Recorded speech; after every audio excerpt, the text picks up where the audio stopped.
देखिए इस वीडियो में तो हमारे 20 वो जो 20 नंबर हो गए थे विकल्प वाले क्वेश्चन वो हो गए थे। अब 21वें प्रश्न से कहा गया है, इसमें जो तुम्हारे दो नंबर के 21वें प्रश्न में खंडबाज इसका नाम दिया गया है।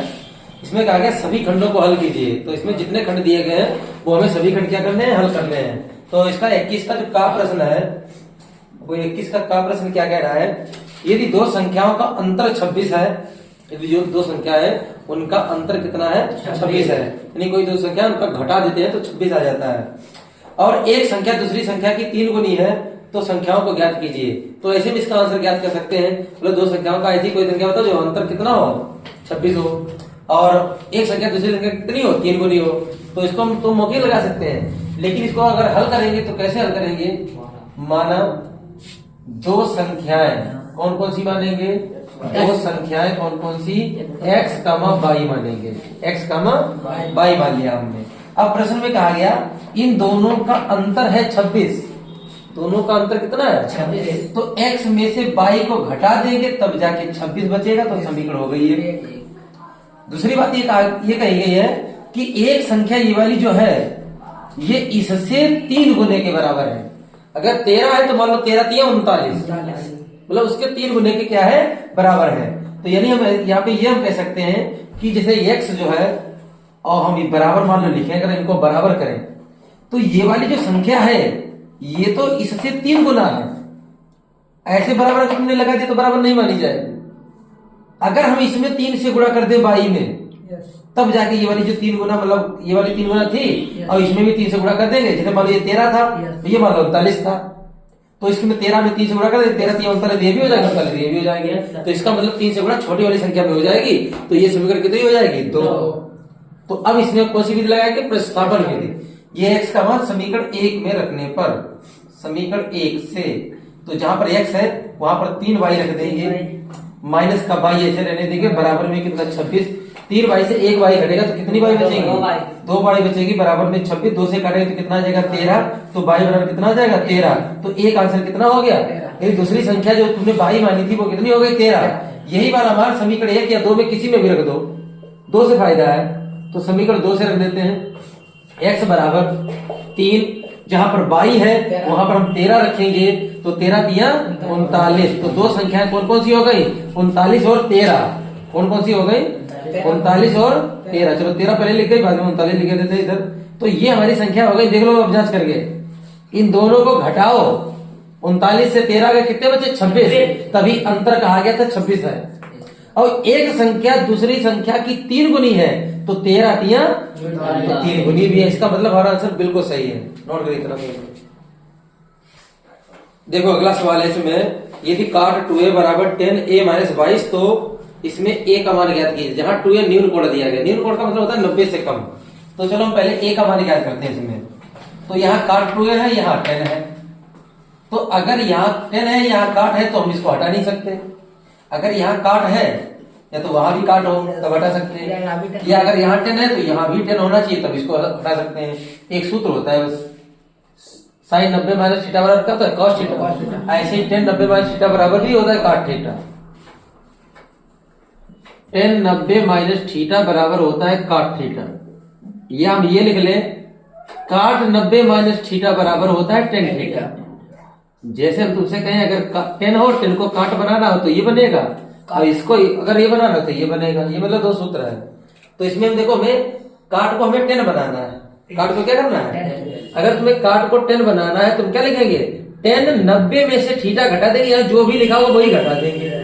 अगर इसको हमें 10 लिखना हो, मान लो हमने इसको हमने 10 लिख दिया, अब 90 में से हम वही घटाएंगे जो यहाँ लिखा है। कितना लिखा है 2a, कितना लिखा है 2a, तो हमने 2a घटा दिया। तो अगर इसको हम हल करें, अच्छा 10 90 माइनस थीटा मान लें इसको, तो 10 90 माइनस 2a तो क्या हो जाएगा, काट 2a।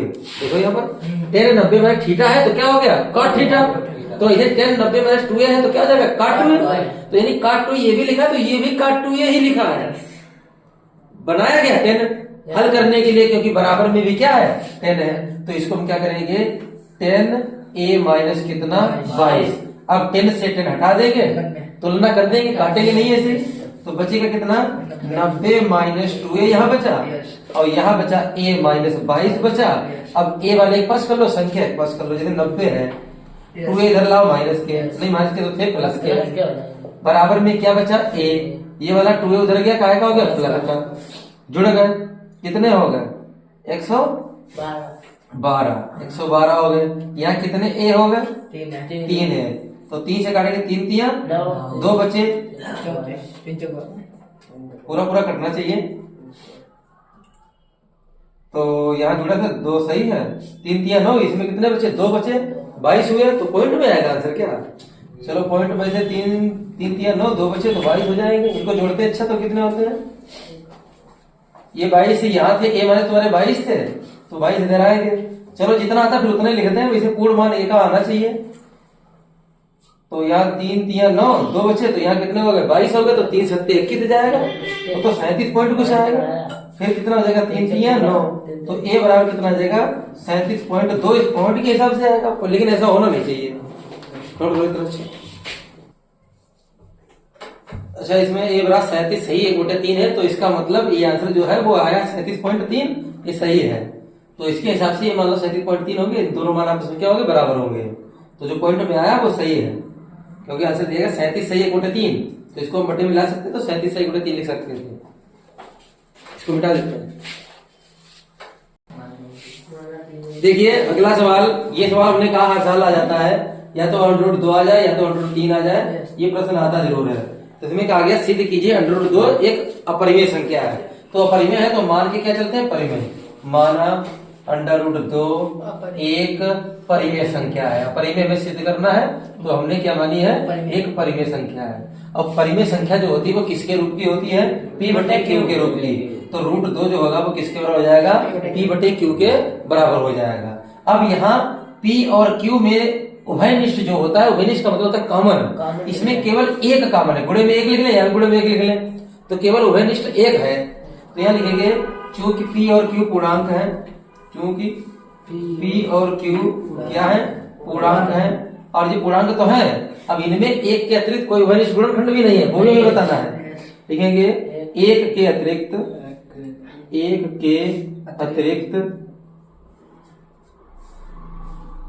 कोई उभयनिष्ठ गुणनखंड नहीं है। ऐसे लिख सकते थे p और q में कोई, मतलब p और q में एक के अतिरिक्त कोई उभयनिष्ठ गुणनखंड नहीं है। चलो हम ऐसे लिख देते हैं, एक के अतिरिक्त उभयनिष्ठ गुणनखंड नहीं है, उभयनिष्ठ गुणनखंड नहीं है। किसमें नहीं है, p और q में, ये बात छूट गई है, तुम लिख लेना अपना, उभयनिष्ठ गुणनखंड नहीं है। तो p और q में एक के अतिरिक्त कोई उभयनिष्ठ गुणनखंड नहीं है। अब हम क्या करेंगे, इसमें हमारा उद्देश्य यह रहेगा कि परिमेय का अपरिमेय बनाना है। अब तुम ये जानते हो कि p और q में एक के अलावा कोई उभयनिष्ठ नहीं है। अगर हमने इसमें उभयनिष्ठ कोई दूसरा बना दिया तो ये हमारे सवाल का विरोधाभास प्राप्त होगा, यानी विपरीत हो जाएगा।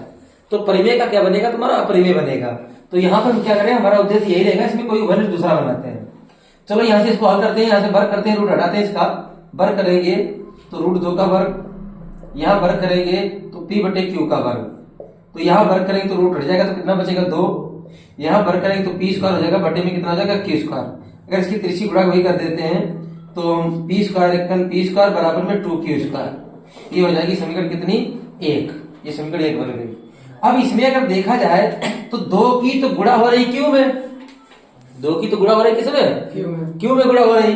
अगर 2 को हम इसमें विभाज्य करें तो ये हमारा जो होगा 2 से विभाज्य कौन होगा, p² अगर देखा जाए तो 2 से कट रहा, p² किससे कट रहा 2 से। अगर यहाँ पे कोई संख्या होती तो 2 से हम इसको काट भी सकते थे। तो यहाँ से हम हिंदी में लिख सकते हैं कि p² 2 से विभाज्य है, p² 2 से विभाज्य है, p² क्या है 2 से विभाज्य है। p² तो 2 से विभाज्य हो गया, हमें तो जांच ये करनी है कि p 2 से विभाज्य होना चाहिए। तो अगर स्क्वायर 2 से विभाज्य है तो जाहिर सी बात है कि p भी 2 से विभाज्य होगा, इसलिए p भी 2 से विभाज्य होगा, इसलिए p भी 2 से विभाज्य होगा। अब तुम्हारा ये एक बात होने लगी कि ये p जो संख्या है वो 2 से कटने लगी। अगर q भी 2 से कटने लगे तो हमारा इसमें क्या होगा, 2 कॉमन मिल जाएगा, और जो हमारे सवाल का क्या होगा विरोधाभास प्राप्त करेगा। तो अब हम क्या करेंगे, इसमें इसको हम p को भी 2 से विभाज्य करेंगे, मतलब q को भी 2 से विभाज्य करेंगे। इसके अनुसार से एक समीकरण बना लेते हैं। यह क्या लिखा, p भी 2 से विभाज्य है, तो p भी 2 से विभाज्य है। इसको हम गणितीय रूप में अगर लिखे तो p बराबर 2k या कोई अन्य संख्या कुछ भी मान सकते हो, कोई एक पूर्णांक मान लीजिए। तो यहाँ पर हमने ऐसा मान लिया, तो यहाँ भी तो p जो है वो 2 से विभाज्य है। देखो 2 से p कट रहा, इसको हिंदी पढ़ के हमने इसका गणितीय रूप लिख लिया। ऐसा इसलिए लिखा क्योंकि हमें q को विभाज्य करना है। तो यही वाला मान समीकरण 1 में रखेंगे। समीकरण 1 से देखो कितना है, इसके बाद ये तो यही नोट करना, उसके बाद ये क्रम से जैसे नोट करें वो नोट करना। तो p की जगह पे कितना रखेंगे 2k, स्क्वायर है तो स्क्वायर, बराबर में कितना है 2q स्क्वायर, इसका वर्ग करेंगे तो 2 दूनी 4 k स्क्वायर, और बराबर में यहाँ कितना हो जाएगा 2q स्क्वायर हो जाएगा। 2 से कटेगा तो 2 दूनी 4। अब ये 2 किसको विभाजित करेंगे, बटे में चले जाएंगे, बटे में भेज दो या ऐसे रहने दो। k स्क्वायर बराबर q स्क्वायर बटे में कितना 2। अब 2 से कौन सी संख्या कट रही, अब देखो q स्क्वायर कट रही कि नहीं कट रही, अगर यहाँ कोई संख्या होती तो कट जाता। अब यहाँ पे ये बात हम लिखेंगे कि q स्क्वायर 2 से विभाज्य है, q स्क्वायर 2 से विभाज्य है। q स्क्वायर क्या है 2 से विभाज्य है। अगर q स्क्वायर 2 से विभाज्य है तो उसके बाद में तो चलो ऊपर लिख देते हैं q स्क्वायर क्या है 2 से विभाज्य है। चलो यहाँ पर हम ये बात नहीं लिखते हैं, q स्क्वायर क्या है तुम्हारा 2 से विभाज्य है। q स्क्वायर 2 से विभाज्य है। अगर q स्क्वायर 2 से विभाज्य है तो बताओ क्या q भी 2 से विभाज्य होगा कि नहीं होगा, होगा। तो इसलिए q भी 2 से विभाज्य होगा। अगर q भी 2 से विभाज्य हो जाए तो तुम्हारा क्या हो गया, अब p और q में उभयनिष्ठ 2 हो गया। अगर 2 उभयनिष्ठ हो गया तो हमारे सवाल का इसने विरोधाभास प्राप्त हो गई। तो अब यहाँ पे लास्ट में 2 लाइनें मतलब लिखेंगे, क्या बोले दे रहे हैं तुम लोग लिख लेना। यहाँ पर लिखेंगे अतः इस तथ्य से विरोधाभास प्राप्त होता है, अतः इस तथ्य से विरोधाभास प्राप्त होता है, इसलिए √2 एक परिमेय संख्या है। इतना नोट करने के बाद में तुम्हारा सवाल कंप्लीट हो जाएगा। नोट करिए तुम चलो। देखो इस क्वेश्चन में कहा गया है इसकी मध्यिका ज्ञात करनी है। मध्यिका ज्ञात करने के लिए हमने सवाल नोट कर दिया है। मध्यिका ज्ञात करने के लिए हमें संचय बारंबारता निकालनी पड़ती है, CF निकालनी पड़ती है। तो CF की निकालते कैसे है तुम्हें बताया गया है। 7 को ऐसे लिखेंगे, त्रिशा जोड़ते चले जाएंगे। 8 में 7 जोड़ेंगे 15, 15 में 5 जोड़ेंगे 20, 20 में 20 जोड़ेंगे 40, 40 में 13 जोड़ेंगे 53, 53 में 7 जोड़ेंगे 60। इनका सबका जोड़ भी 60 होना चाहिए, तब तो संचय बारंबारता सही मानी जाएगी। 13 में 7 जोड़ेंगे 20, 20 में 40, 5 45, 45 और 8 कितने 53, और 53 और 7 कितने 60, यानी इनका मान 60 सही है। तो इसका मतलब मध्यिका जो है मतलब बारंबारता जो पूरे संचय बारंबारता निकाले बिल्कुल सही है। अब हम क्या करते हैं किसकी जो मध्यिका वर्ग है वो उसमें कौन सा है, तो उसके लिए क्या करते हैं n बटे 2 पद निकालते हैं। n बटे 2 पद, n का मतलब 60 बटे 2 पद। इसको 2 से काटेंगे तो कितना आएगा 30वां पद। कौन सा पद आएगा, अब 30वां पद किस अंतराल में जाएगा, 20 के बाद में जैसे ऊपर जाएंगे तो ये 30वां पद इसमें शामिल हो जाएगा। ये तुम्हारा हो जाएगा मतलब यल, पहला यल का मान 30, बारंबारता में f मानते हैं, और इसके जस्ट ऊपर वाला CF मानते हैं। तो ये रहता है तुम्हारा मध्यिका का सूत्र लगा देते हैं। मध्यिका हो या माध्यक हो बात एक ही, सूत्र क्या होता है यल प्लस, बताओ कोई लोग, यल प्लस n बटे 2 माइनस CF बटे में f गुणे में h, ये सूत्र होता है। h का मान खाली नहीं अभी में बताया गया, h का मान होता है जिनके बीच में अंतर होता है, इनके बीच का कितने कितने का अंतर है यहाँ देखा जाएगा। कितने बीच का अंतर है 10, तो 10 का अंतर है तो h का मान 10 हो गया। l का मान कितना 30, 30 रख दो।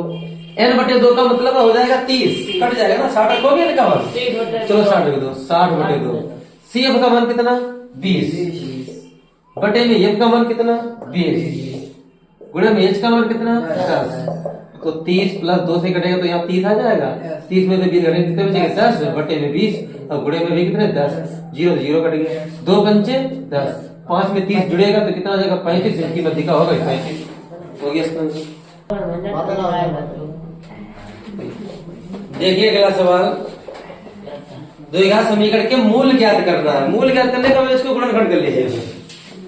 मूल ज्ञात करने के लिए हम क्या करेंगे, अगर मूलों की प्रकृति ज्ञात करनी होती तो विविध कर डी का मान ज्ञात करते हैं, और मूल ज्ञात करने तो इसके गुणनखंड ज्ञात कर लो।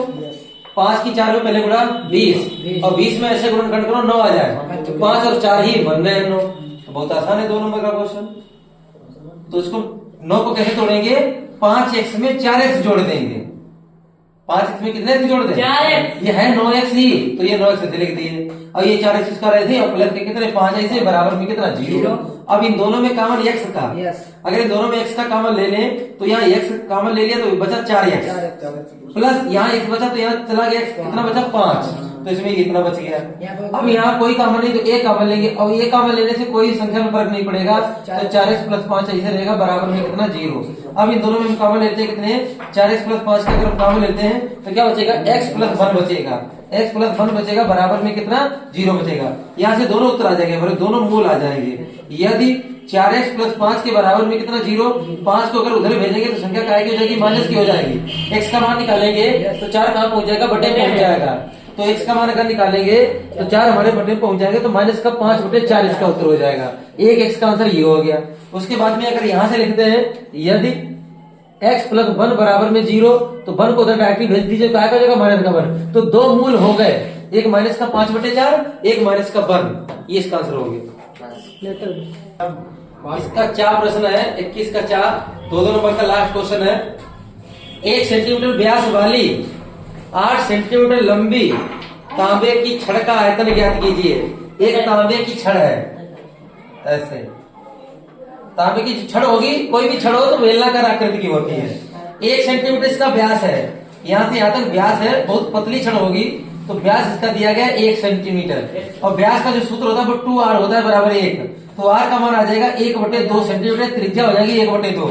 अब इसकी 8 सेंटीमीटर लंबी है, लंबी का मतलब ऊंचाई हो जाएगी इसकी 8 सेंटीमीटर, तो लंबाई इसी को कहेंगे ये। तो एक कोई तार है मतलब छड़ है तो बेलनाकार आकृति का ही होता है। छड़ का आयतन ज्ञात कीजिए, मतलब इस बेलन का आयतन लगेगा, तो छड़ का आयतन मतलब बेलन का आयतन, छड़ का आयतन बराबर में लगा देंगे बेलन का आयतन सूत्र क्या होता है पाई आर स्क्वायर एच। अब उसके बाद में हम क्या करेंगे, इसमें हम पाई का मान रख देंगे कितना 22/7, पाई का मान अब दिया नहीं गया था, मान लो 3 लेक्चर भी लिख सकते हैं, कोई आर का मान कटने वाला भी नहीं है 7 से, तो आर का मान यहाँ रख देते हैं कितना 1/2, स्क्वायर है तो कितनी बार लिखेंगे 2 बार लिखेंगे, और गुणे में एच का मान कितना लिख दिया 8 लिख दिया, तो 2 से काटेंगे तो यहाँ कितना जाएगा 4, यहाँ 2 से काटेंगे तो कितना जाएगा 2, तो ऐसा करो पाई का मान फिर पॉइंट वाला ही रख दो, 7 से कटा नहीं तो 3.14 रख दीजिए, तो खाली 2 बचे, 2 की गुणा यहाँ करा दो, तो 6.28 सेंटीमीटर घात कितनी 3, क्योंकि आयतन को घन सेंटीमीटर में लिखते हैं, ये इसका आंसर हो जाएगा। इस वीडियो में इतने ही क्वेश्चन होंगे, बाकी